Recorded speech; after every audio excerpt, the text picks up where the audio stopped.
Bet Aderech, Casa del Camino, presenta en esta conferencia a Rab Mijael Ávila.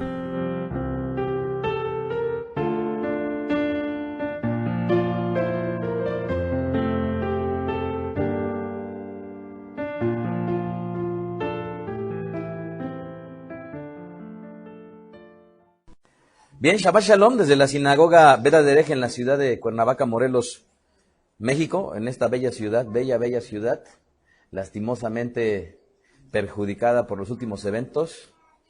Sin embargo, amados, el Eterno nos tiene aquí y bueno, hay que rogarle su protección, su cuidado. Hoy es el día 9 del mes de Sivan del año 5770. Conforme al calendario secular, 22 de mayo del año 2010. En esta ocasión voy a compartir una conferencia titulada La vida de Gershom. La vida de Gershom. En esta perashá, de nombre Nasó, comienza, ustedes recuerdan, con un mandato del Eterno respecto de las familias de Gershonitas. Ayer yo le decía a Yoshiyahu, ¿cuáles son los patronímicos? Le preguntaba yo a él, porque él ¿de qué me estabas diciendo? ¿Qué palabra usaste ayer, Yash? ¿Algo semejante a los patronímicos? Es que como le gusta mucho leer, luego me sale con cada pregunta. Y entonces cuando me dice una pregunta, yo le salgo con otra. Entonces, le dan algunas labores asignadas en el servicio, en el Santo Templo, bueno, en este caso en el Mishkan. Y obviamente habría que resaltar que muchas de estas actividades están relacionadas directamente con Mashiach, como lo vamos a ver más adelante. Vamos a hablar un poco al respecto de la vida de Gershon, uno de los hijos de Leví. Y es importante prestarle atención a la genealogía de Leví, ya que va a servir de base para entender por nuestra cuenta al respecto de esta tribu que es trascendental en el servicio a Kadosh Baruj Hu. Así es que espero que la vida de Gershom nos ilustre. Quisiera yo comenzar, amados, con algo que yo creo que se desestima muchísimo, y es el hecho de que una de las mejores formas de aprender es a través de observar. Y yo no sé cuántos de ustedes me puedan decir cuánto aprendieron a lo largo de la semana simple y sencillamente por observar. Hace semana y media estaba yo en un desayuno en donde invitaron a algunos empresarios en una charla de negociación en tiempo de crisis. Y con la persona que yo iba le decía, mira, ahí está sentado del otro lado una persona que trabaja en el Instituto de Investigaciones Eléctricas, de la cual yo aprendí mucho. Y me dice, pues ahora sí que, pues, ¿de qué aprendió? Le dije yo, aprendí mucho de lo que no tengo que hacer.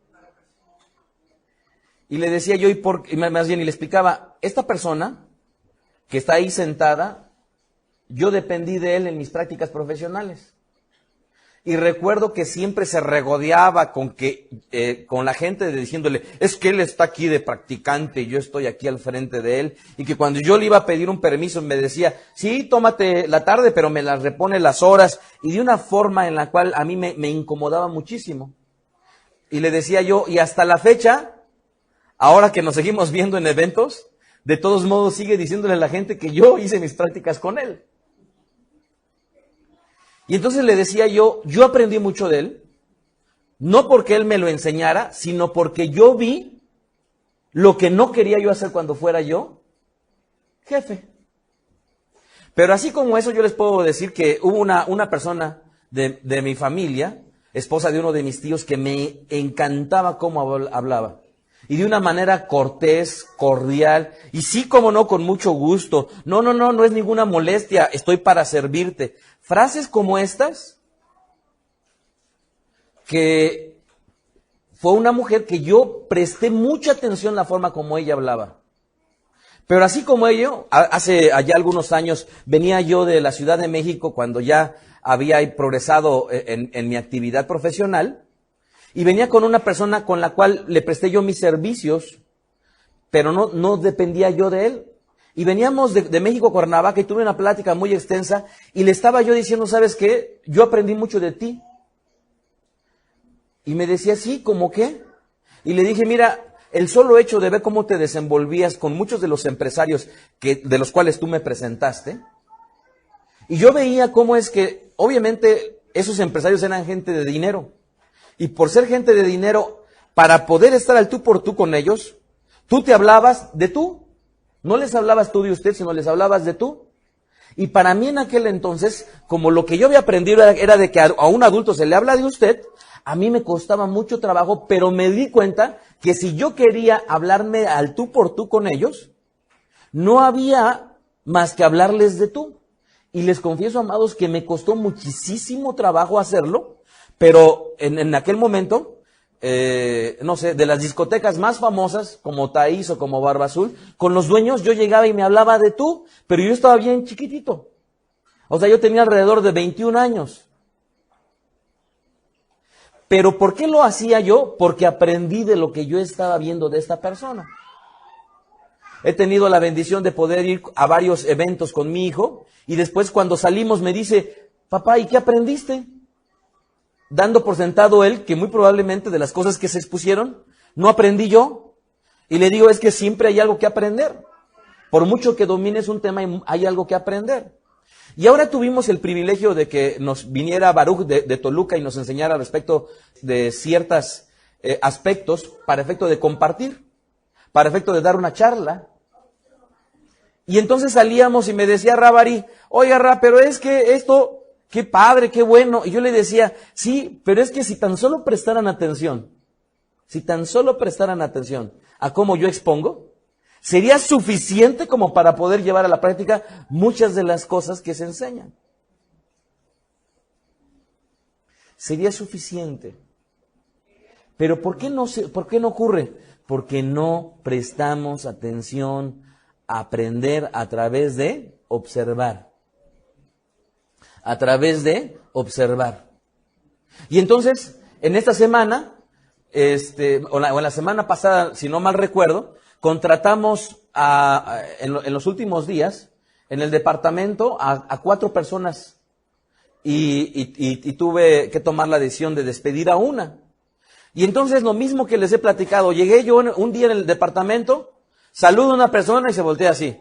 Otra vez a la otra, igual. Lo mismo que platicamos en su oportunidad aquí, que yo decía, cuando saluden tienen que ver a la cara. Bueno, pues ahora eran 4 personas nuevas. Y entonces yo llegué a saludarlas y lo mismo me hacían. Volteaban así. Y entonces, después me volví otra vez a regresar y junté otra vez a todos. Unos ya lo sabían porque yo se los había enseñado y a otros les dije, a ver señores, ¿cómo se tiene que saludar?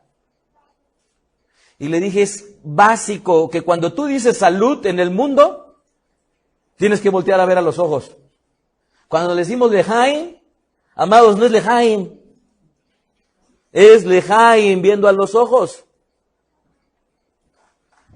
Y entonces yo les expliqué lo mismo que les he explicado aquí, amados, que cuando saludemos veamos a los ojos. Pero el solo hecho de poder transmitir esto, amados, ¿qué conlleva?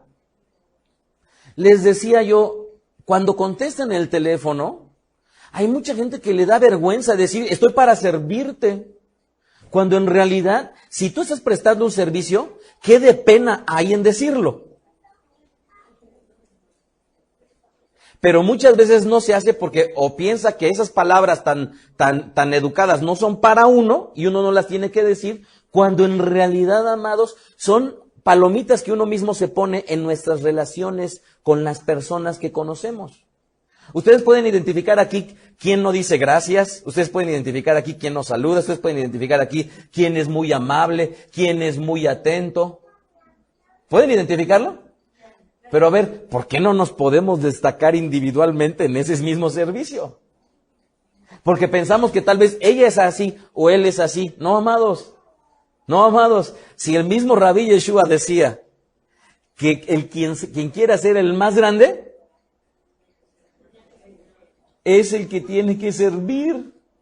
¿Sí o no? Y por ello, entonces, nosotros tendríamos que tener todos una vocación de servicio. Y si tendríamos que tener una vocación de servicio, entonces, ¿por qué estaría mal utilizar frases en las cuales te puedo ayudar en algo? ¿Quieres que te cargue la bolsa? ¿Quieres que te acomode las sillas? Con gusto, sí, como no es molestia que yo te ayude, con muchísimo gusto lo voy a hacer. No desaprovechemos, amados, la oportunidad que tenemos de aprender a partir de ver. A partir de ver.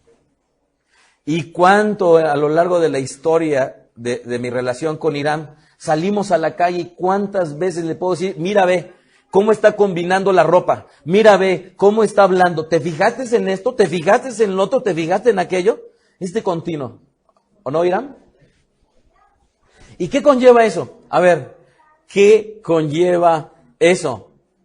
La oportunidad de entender que no nada más se va a la escuela a aprender.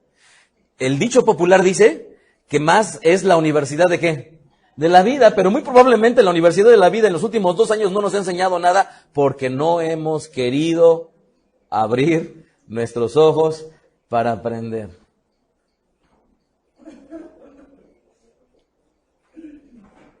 Esto no es un regaño. Pero es importante, amados, en mi amor transmitírselos porque esto hace la diferencia. Yo recuerdo tan solo al presidente, y no estoy hablando de la ideología, estoy hablándolo por una identificación al presidente Felipe Calderón. Yo recuerdo que como político, desde hace muchísimos años, desde antes que fuera el presidente del partido que representa, yo lo ubicaba. ¿Y saben por qué lo ubicaba? Porque me gustaba muchísimo cómo hablaba. Y cuando fue los debates que la gente decía, no, lo van a hacer pedazos, como yo ya le había dado seguimiento por años, porque me gustaba cómo hablaba, yo estaba seguro que no le iba a ir mal, porque sabía cómo se conducía. Ahora, no estoy hablando de ideologías, nada más estoy hablando de lo que, tan solo lo que ha sido el presidente, al verlo visto, he podido yo aprender cómo se puede conducir una persona. Ahora, han pasado a lo largo de nuestra vida maestros, maestras, vecinos, vecinas. Oigan, amados, tan solo ver a una mujer que se arregla como mujer, ¿no puede ser útil el poder verlo? ¿No se puede aprender? ¿O los hombres de la misma manera? No se puede, por supuesto. Y es una de las formas más baratas de aprender. Es gratis, ahí está, nada más basta que la tomemos. Alguna vez me decía Sharet Israel, no, Rabí, yo creo que sí podemos compartir como usted. Y yo le decía, sí, tienes mucha razón, sí pueden compartir como yo. Pero si, amados, para expresar, para compartir, para clasificar, no están prestando atención de lo que yo les puedo compartir, y a su vez yo estaría desperdiciando lo que ustedes me pueden enseñar, mal haría. Entonces, qué bonito, porque en las Sagradas Escrituras hay la vida de muchos personajes que nos pueden enseñar, ¿verdad? Que nos pueden enseñar. Pero les voy a hacer una prueba, miren. A ver, ¿cuántas personas creen que pudieran ustedes enumerar de decir que les han enseñado algo en su vida? A ver, cierren tantito los ojos y voy a pararla, nada más para que reflexionemos en esto. Prestemos atención, amados. Le decía yo recientemente, ya no me acuerdo a quién, le decía, miren, yo he tenido el privilegio de poder escuchar en charlas, en conferencias, a Adela Micha, a Carlos Loret de Mola, a Héctor Aguilar Camín, muchos intelectuales y expositores mexicanos de renombre, tanto periodistas como pensadores, a muchos. Y cada vez que estoy ahí estoy prestando, hasta Platanito pues ya escuché. Y es que estaba yo en una reunión empresarial, pero trajeron a Platanito. Y me impresionó la memoria que tiene. Me impresionó. Yo dije, oye, es que si él puede relacionar como lo hace, los nombres, cualquiera lo podemos hacer. Y me traje la firme tarea de poder todavía ejercitar más cómo relacionar las cosas para aprenderlas. Porque este personaje folclórico, y no lo estoy promocionando, pero nada más estoy diciendo cómo aprendí algo de él.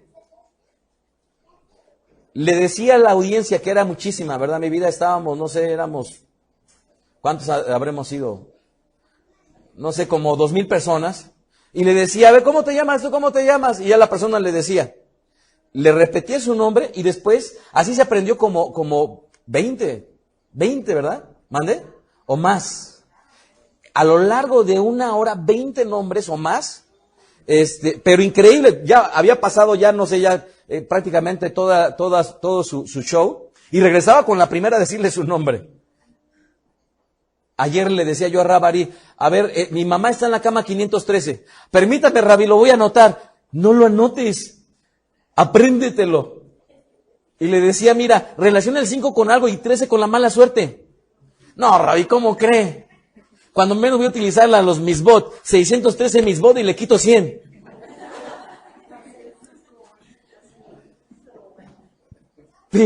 Pero miren, es como cuando, no sé cuántos han hecho, cuando yo todas mis transacciones generalmente las hago por internet y dan unos dispositivos, unos tokens les llaman, en donde están unos números. Y estoy ahorita trabajando yo para verlo una vez y no volverlo otra vez a ver. Estoy ejercitando mi mente y yo digo, no puede ser. Volteas 1, 2, 3, 4. ¿Y cuánto tiempo pierdes? Quiero hacer el propósito de ver el token, aprendérmelo y teclearlo.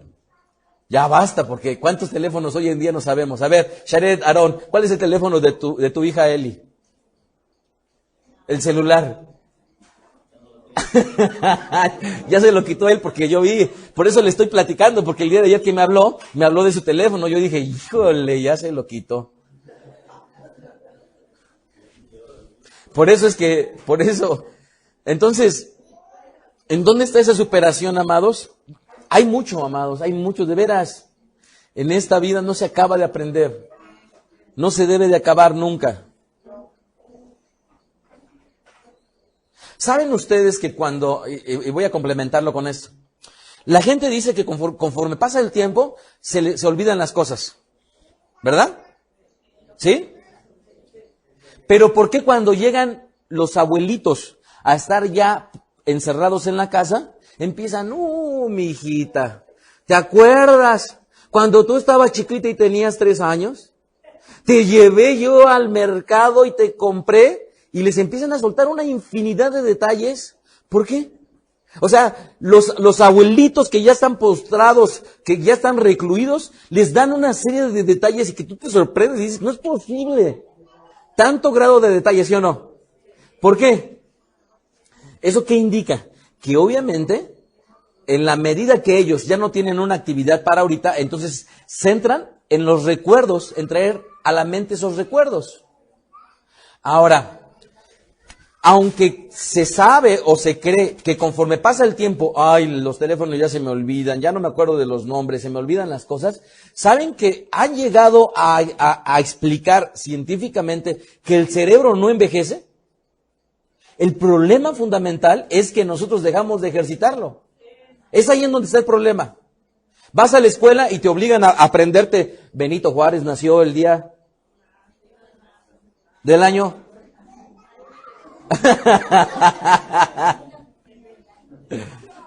A ver, yo les dije recientemente que hubo una persona en México que abolió la esclavitud. ¿Quién fue? ¿Quién fue? Miguel Hidalgo. Entonces,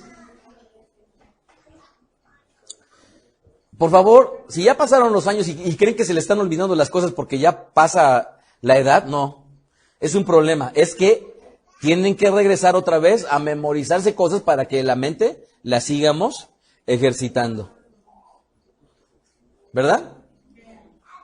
Estoy yo leyendo un libro que curiosamente es el libro de los que me ha ocupado ahorita. Lo compré en esa semana y ya estoy a punto de terminarlo. Y hay 2 términos que dije, me los tengo que aprender. Resonancia magnética funcional. Tipografía del estado estable. ¿Y por qué? Porque dije, me los tengo que aprender porque en eso se basa el libro. En 2 aparatos médicos para medir el funcionamiento del cerebro. Pero yo de repente me imaginé explicando algo del libro y yo dije, no es posible que... creo que... No, todavía no, porque con Sharet habrán, cuando viajé no lo había comprado. Pero dije, me las tengo que memorizar. A ver, Rivka, de las técnicas pedagógicas, o Rivka, a ver, algún nombre de una persona. Ajá. Jean Piaget, a ver.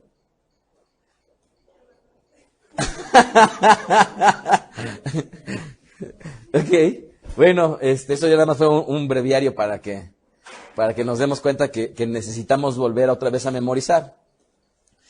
Gershon, el nombre de Gershon significa exilio. Exilio. Y fue el primogénito de los hijos de Leví, según nos narra la escritura en Bereshit 46:11. Los hijos de Leví, reza Bereshit Génesis 46:11, los hijos de Leví fueron Gershom, Coat y Merari. Estos tres personajes nacieron antes de que nuestro pueblo viajara a Mizraim. Y adicionalmente, Gershom a su vez tuvo dos hijos. Gershom tuvo a Libni y a Simei. Libni y Shimei. ¿Correcto? ¿Cuál es el nombre de uno de los hermanos de Gershom? El nombre de uno de los hijos de Gershom. Hay algo que se llama la memoria temporal y la memoria permanente, ¿verdad? Y se los acabo de decir. A ver, Nara, dame el nombre de un hijo. Ajá, la memoria de corto plazo, sí. Entonces, Libni, fíjense, él de nombre exilio decide ponerle los nombres a sus hijos. Y le dice a uno, Libni, que significa, ¿saben qué significa Libni? Blanco. Lamet, Bet, Nun y Yot.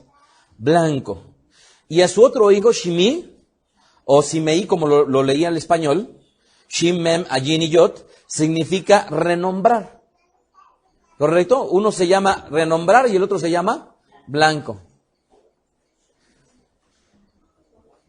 En el conteo de la familia de Gershom, el número de varones mayores de 1 año fueron 7,500. Y donde acamparían sería a espaldas del Mishkan. ¿Sí? Esto es en el lado occidente. ¿Cuántos eran? ¿Y cómo se llamaba uno de sus hijos? ¿Qué significa? ¿Y el otro? A ver, Rubencito. A ver, Isaac. ¿El segundo? A ver, Moshecito. ¿Cómo se llama? Entonces, ellos estaban acampando. ¿De dónde? A espaldas del Mishkan. En Números 3:22 dice, los contados de ellos fueron conforme a la cuenta de todos los varones de un mes arriba. Los contados de ellos fueron 7,500. Las familias de Gershom acamparon a espaldas del Mishkan al occidente, y el jefe del linaje de los Gershonitas era el nombre Eliasaf, hijo de Lael. Eliasaf, hijo de Lael. El jefe de los Gershonitas, que estaba en la época de la Perashá Shavua que estamos leyendo, que es Nazó, la porción semanal que lee nuestro pueblo a lo largo de todo un año, era, como lo hemos leído, de nombre Eliasaf, que significa Hashem ha añadido. ¿Ok? Hashem ha añadido. Y cuyo padre es Lael, que significa, Lael, ¿qué significa? Perteneciendo al Eterno. Así es que me he detenido un poquito para dar el significado de los nombres, debido a que muchas personas tienen la necesidad de ponerle nombres a sus hijos, ¿verdad? Así es que recientemente le decía Rabarí a una mujer que vino a hacer la tevilá, ¿de veras que quieres ese nombre? ¿De veras? Ya hay muchas en la Keilah. Piénsale bien. No, sí me gusta. Pero hay muchísimos nombres en la Skidbeya Kodesh. Su actividad como hijos de Gershom, ¿cuál era? Bamidbar 3:25. Números. A cargo de los hijos de Gershom, en el Mishkan, estarán el tabernáculo, la tienda y su cubierta. 3 cosas. El tabernáculo, la tienda y su cubierta. ¿Pero qué más? La cortina de la puerta del tabernáculo de reunión. Las cortinas del atrio. Y la cortina de la puerta del atrio, que está junto al tabernáculo y junto al altar alrededor. Asimismo, sus cuerdas para todo su servicio. Entonces, el tabernáculo, la tienda, su cubierta, la cortina del tabernáculo, las cortinas que entraban al Kodesh HaKadoshim, todo eso era lo que tenía Gershom y su tribu a cargo. ¿Verdad? ¿Quién es el encargado de poner las sillas en Beit HaDerech? ¿Quién es el encargado de hacer las cortinas o el parojet? Cada uno de ellos tendría una actividad. En esta actividad solo podían servir 2,630 varones. ¿Cuántos quedan afuera? De 7,500 le tendríamos que restar 2,630 varones, ¿verdad? Ok, le quitamos 130, ¿verdad? Para que sea fácilmente la resta y podríamos tenerlo. Números 4:38. Y los contados de los hijos de Gershom por sus familias según las casas de sus padres, desde el de la edad de 30 años arriba hasta la edad de 50 años, todos los que entran en campaña para servir en el Mishkan. Los contados de ellos por sus familias según las casas de sus padres.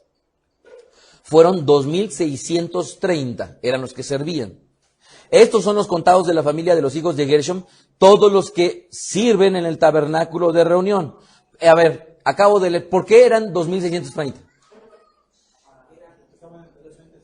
Que eran los que estaban entre 30 y 50 años, ¿verdad? Esto quiere decir entonces que de los 7,500 varones contados solamente trabajaban 2,630. Es decir, 4,870 varones eran menores de 30 años, ¿verdad? O mayores de 50 años. Ahora, es muy interesante que el Eterno designa la edad de los hombres para servir en el Mishkan, y esto precisamente lo vemos en Bamidbar 4:21. Dice, además habló el Eterno a Moshe diciendo, toma el número de los hijos de Gershom, según las casas de sus padres por sus familias, de edad de 30 años arriba hasta 50 los contarás. Es importante, amados, entender que en el servicio entonces hacia el Eterno tendría la gente que tener 30 años. Y eso me remonta a lo que en su oportunidad hablaba yo en torno al servicio. Que cuando yo tenía alrededor de unos 22, 23 años, si no mal recuerdo, le pedía yo al Eterno, déjame servirte. Y algún día, por una impresión que tuve de parte de él, me decía él, a los 30. Y yo decía, pero ¿por qué si faltan muchos años? ¿Por qué a los 30? Y efectivamente, alrededor de los 30 y medio años fue cuando comencé yo a servir al frente de la Keilah. Entonces, de los 30, ¿a los cuántos años? A los 50. Y a los 30 años todavía piensas que eres joven. ¿No, Sharet? Y pasan los 35 y sigues viendo ahí, pues están igual de jóvenes que yo. Y pasan los 40 y los sigues viendo jóvenes. Y no sé por qué extrañamente te empiezan a decir Señor, cuando en realidad te sientes igual de jóvenes que los jóvenes. ¿Cuál fue la edad que los marcó a ustedes? ¿Los 30, los 28? Recuerdo que los 19 años yo decía, ay, los 19 suena mucho. Los 40 años, Sharet. Tú, Sharet Pérez, dime una edad así que tú dijeras, ay, ¿los qué? ¿Después de los 30? Y lo peor de todo es que después de determinada edad volteas a ver a los jóvenes y crees que los jóvenes ya no te pueden enseñar. Y yo les voy a decir una cosa, amados. Hoy, en las condiciones que vivimos, sobre todo los que están más allá de los 30, que ya somos muchos, todos los que estamos más allá de los 30, con mayor fuerza, como nunca en la historia de la humanidad, vamos a tener que voltear a ver a los jóvenes. Escúchenme lo que les estoy diciendo. Como nunca antes en la historia del mundo, de la civilización, como nunca antes, para todos aquellos que tienen más de 30 años, vamos a tener que voltear cada vez más a los jóvenes. ¿Por qué? Por muchísimas razones que tal vez no son tema de esta charla. Lo que sí les digo es que la tecnología no nada más revoluciona, sino como los jóvenes la traen, vamos a tener que aprovecharla. Y les digo yo, por favor, que no haya en Beta Derech alguien que diga, yo ya no sirvo para estas cosas. Amados, no. Nos tenemos que comprometer porque cada vez la tecnología se hace más intuitiva. ¿Qué quiere decir esto? Que es más fácil entender, operar las cosas. Y ustedes, aunque no se den cuenta, los sistemas que hoy en día manejan las computadoras son muy intuitivos. Así es que no requieren una enseñanza académica que nos dé como para poder entender a usar o el Word o el Excel, cuando en realidad cada vez los hacen más intuitivos. Y por eso nuestros hijos, nuestros sobrinos, nuestros nietos, yo no todavía, Besrat Hashem, que el Eterno me dé el privilegio de tener nietos, porque eso, amados, eso no a cualquiera el Eterno le da el privilegio de tener nietos, no a cualquiera. Que el Eterno, ¿qué ocurre? ¿Por qué los niñitos sí pueden entrar a una computadora y manipularla? Porque es intuitiva, y eso es algo que no nos hemos dado cuenta. Aquellos que piensan que la tecnología ya no da como para los mayores, quiero decirles que hoy más que nunca la tecnología debe de dar para los mayores, porque la tecnología cada vez es más intuitiva. Ahora, no estoy hablando desde el punto de vista técnico, lo que hay detrás de ello. Ahí sí, lo que hay detrás de ello cada vez es más profundo, cada vez requiere una especialización mayor, ¿verdad? Pero no así el uso propio de la tecnología.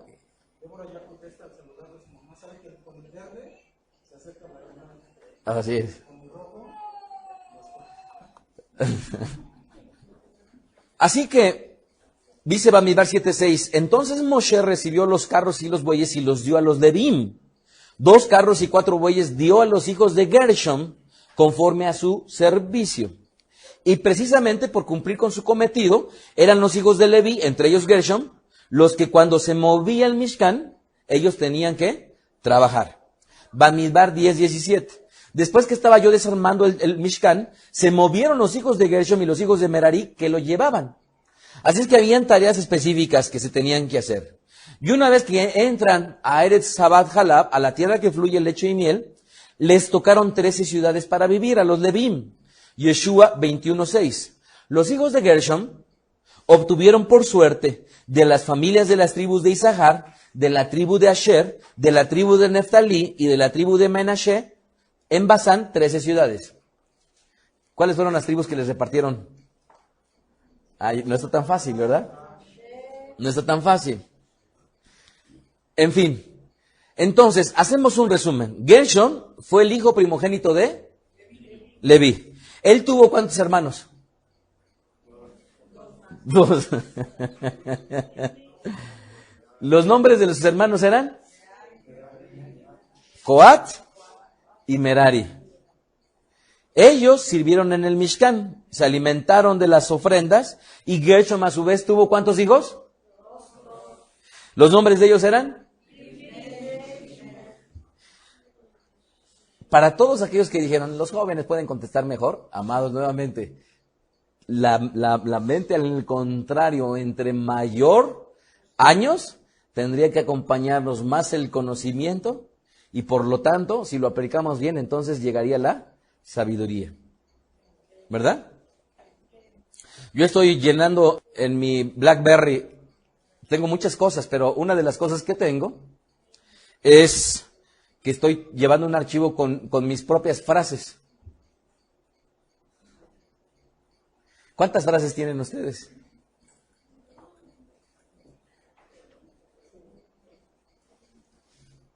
Porque si tenemos conocimiento del Eterno, eso tendría que ser suficiente, amados, complementando con la experiencia y los años, como para poder decir, mira, esta es mi frase. ¿Sí o no? ¿Verdad? Porque a eso nos tendría que llegar el conocimiento. Entonces, si no es ahorita, amados, pónganse como un objetivo. El día, imagínense, está el duelo, están los Abelim. Pasó a mejor vida Ribka Min, y ponemos el nombre de su marido, de apellido tal, y su segundo, también su apellido después del de casada, Rodríguez. Y entonces está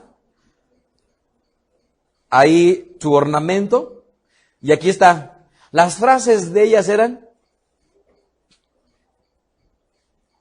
imagínense, pasa la gente y es de las más visitadas. Mira, ay, qué bonita frase. Oye, no, qué impresionante. Se ve que era una mujer bien instruida, que conocía del Eterno. Ve qué contundencia de esta frase.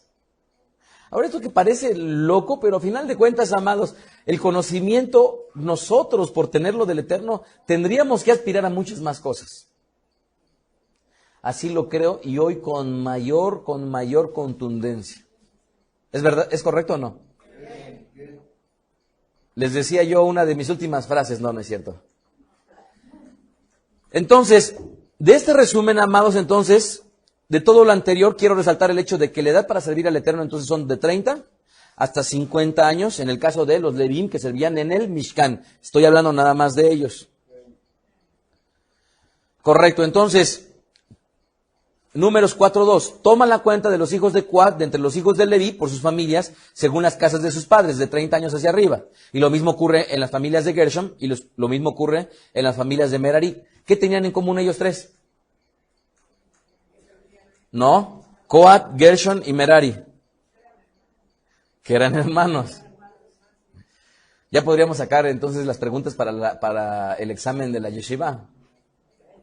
Entonces, ¿por qué ahora por ello podríamos entender, amados, por qué no fue a los 19 ni a los 18? No fue ni a los 25 ni a los 26. No fue a los 29, sino fue a los 30 años cuando Rabbi Yeshua comenzó su servicio. ¿Verdad? Y esto que lo he enseñado yo desde hace tantos años, esto nos ayuda a identificar por qué Rabbi Yeshua comenzó su servicio al Eterno a la edad de los 30 años. ¿Por qué? Porque el servicio, según estaba estipulado en el Tanaj, comenzaba a los ¿cuántos años? 30 años. ¿Verdad? Sin embargo, él se jubiló antes. O mejor dicho, lo jubilaron. Pero fueron 3 años intensos de trabajo. 3 años de traiciones.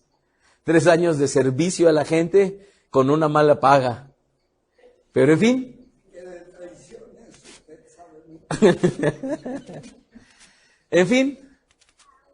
Entonces es muy bonito ver cómo dice Lucas 3:23. Yeshua, Rabbi Yeshua mismo comenzó su servicio y era como de 30 años, hijo según se creía de Yosef, hijo de Elí. ¿Cómo se llamaba el abuelo de Rabbi Yeshua? ¿Y cómo se llamaba su padre? ¿Y cómo se llamaba su hermano? A ver, menciónenme un hermano el nombre de Rabbi Yeshua. Jacob. Menciónenme el nombre de una hermana. A la 1, a las 2, a las 3. ¿No lo saben? Bueno, llévenselo de tarea. La tarea es bien sencilla, leer desde el libro de Matitiajo hasta el libro de Hitgalut para ver cuál es el nombre de una de las hermanas de Rabbi Yeshua. Y la próxima vez que yo esté por aquí, levanten la mano y Rabí, yo tengo la contestación a la pregunta.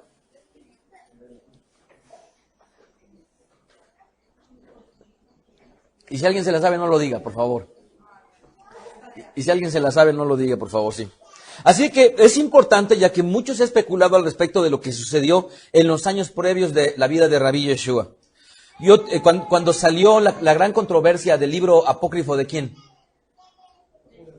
¿De Judas?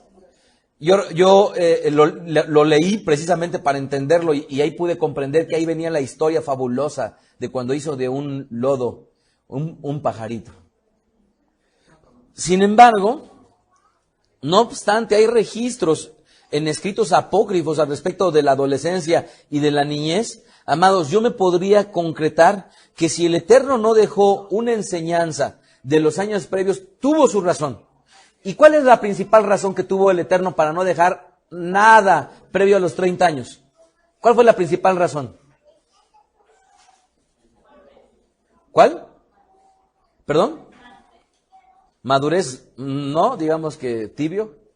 ¿Cuál fue la principal razón que el Eterno tuvo para no haber dejado ningún registro de los 30 años previos de Rabbi Yeshua? ¿Cuál fue la principal razón? Que todavía no servía. ¿Estamos de acuerdo? Esto es, no iban a registrar las acciones del presidente Cárdenas cuando todavía no era presidente. Se registraron a partir de que era presidente. Así es que en el Pirkei Avot, en el Tratado de la Ética del Talmud, el Tratado de los Padres, dice, el hombre a los 30 alcanza la plenitud de su vigor. A los 30. Estoy a un año de alcanzarlos.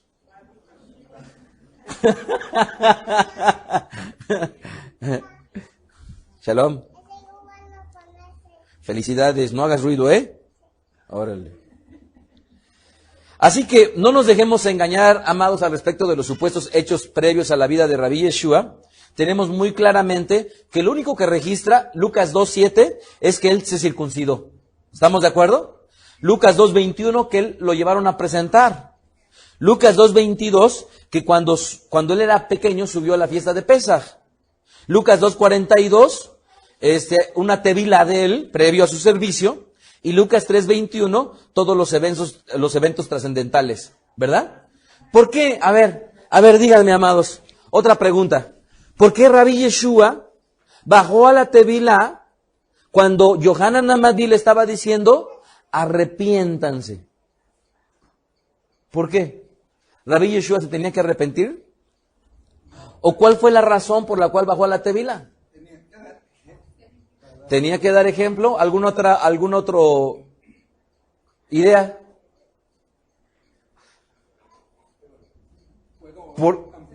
Por favor. Para dar ejemplo y reforzar el trabajo que venía haciendo Juan. Ok. ¿La tevila para qué se baja? ¿Previo a una boda? Previo a un ciclo de la vida, ¿verdad? Y él estaba a punto de comenzar un ciclo en el servicio, ¿verdad? Y digo, esta es una de tantas posibles. Shimeón no es, ¿cómo se llama? Comparte otra, y podríamos hablar de muchas situaciones especulativas en torno a una cosa. Pero lo interesante, amados, es cuestionarnos. Yo en fechas recientes les decía, hay algo que tenemos como privilegio en Veda Derech que no podemos nunca darnos el privilegio de perder. ¿Saben cuál es, amados? Que generalmente la enseñanza que sale tanto del judaísmo tradicional como de todas sus ramas va a ser comida de comida de comida. Y eso no está mal. No está mal. Pero hay algo que tenemos de bendición en Veda Derech y es la oportunidad de ejercitar nuestras neuronas pensando cosas. Deduciendo, tratando de dilucidar por qué se dieron las cosas. Y eso, amados, en la religión de nuestros padres, más estricta, más religiosa, esto es algo en lo cual no se tiene el derecho. Y esto pudiera decir, es otra de las importantes diferencias. ¿Y por qué no se tiene el derecho?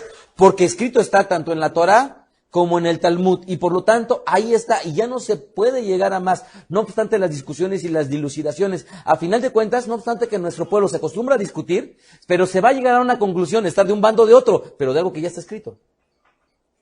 Y nosotros eso no nos podemos perder el privilegio de perderlo. Así es que es un deleite estudiar las Sagradas Escrituras y poder encontrar cuestiones que todavía el Padre nos siga dando una revelación, no porque sean cosas nuevas, sino porque podemos encontrar una bendición por la profundidad o por el entendimiento en una época específica de nuestra vida que tengamos. ¿Verdad? Así es que, para concluir, en el servicio de Rabbi Yeshua comienza a los 30 años. En el hebreo, Sheloshim Shana. Sheloshim Shana, los 30 años. ¿Correcto? Y es muy interesante que se le asocie como Mesías a dos personajes que fueron figura o tipo del Mesías. ¿Cuáles son las dos figuras fundamentales a las cuales se asocia Rabbi Yeshua? Yosef. Las dos figuras fundamentales. David y Yosef. ¿Están ustedes de acuerdo? ¿Por qué? David fue un rey, ¿verdad? ¿Y Yosef lo fue? ¿No lo fue? Yosef no era un rey, aunque gobernó, pero no estuvo como rey. Era un viceministro, un ministro, un primer ministro.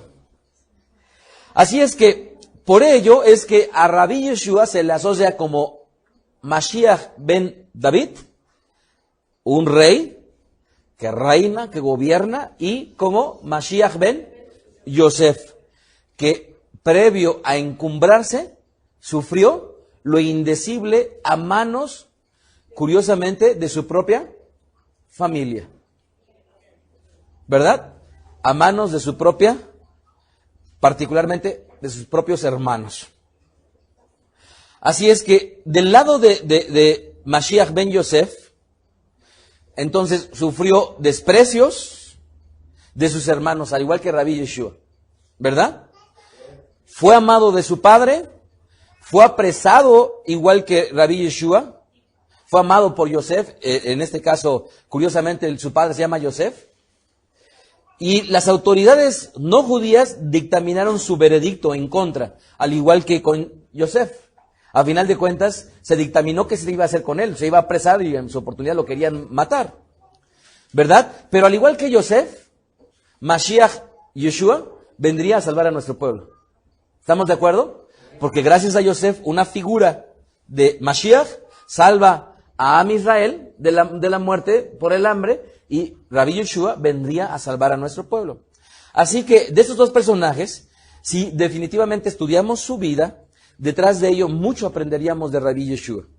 ¿Quieren ustedes aprender de Rabbi Yeshua? Lean los 4 llamados evangelios, las buenas nuevas.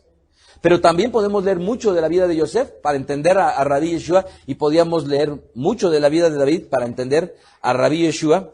Y, curiosamente, ambos fueron encumbrados a la edad de 30 años. ¿Cómo se le dice a la edad de 30 años? Sheloshim, ¿qué? Shana. Sheloshim Shana. Bereshit 41-46. Génesis. Era Yosef de edad de 30 años cuando fue presentado delante de Paró, rey de Egipto. ¿No les parece fascinante? ¿No les parece maravilloso? Que la Escritura no habló nada más de los 25 años de Yosef, sino dijo a la edad de los 30 años. ¿Por qué? Segunda de Samuel 5:4. Era David de 30 años cuando comenzó a reinar. ¿No les parece una fenomenal coincidencia? ¿De Daniel? ¿De edad? No lo sé, ahorita lo revisamos. Así que, como no es coincidencia, amados, por algo se registra que Rabbi Yeshua comenzó a los 30 años a servir, comenzó Yosef, comenzó David Amelech, y esa similitud es maravillosa poder constatarla en las Sagradas Escrituras. Así es que Rabbi Yeshua, a Mashiach vino alrededor de 2000 años atrás, como Mashiach ben Yosef, vendrá pronto como Mashiach ben David a establecer su reinado por 1000 años, no sin antes se concluyan los primeros 6000 años, de los cuales gozará, según entendemos, este tiempo, este Olam Aseh. Y entonces durante los 1000 años será el Shabbatón, en el cual gozaremos de su reinado, nos gozaremos, Él reinará, y hasta entonces encontraremos esa perfección que mucha gente anhela, que muchos han dado su vida en todos los países, que muchos hoy en día la siguen dando, ¿verdad?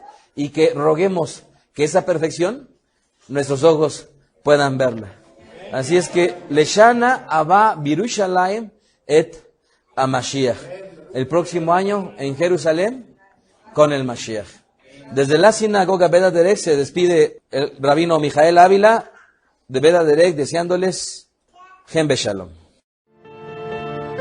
Escuchaste a Rab Mijael Ávila. Para conocer más de sus conferencias, visita la página betadrej.com. Síguenos en las redes sociales, YouTube, Facebook, Twitter. Búscanos como Mijael Ávila. Si deseas adquirir alguna conferencia o estudio particular, escríbenos al correo mijael@betadrej.com. Shalom Alejem.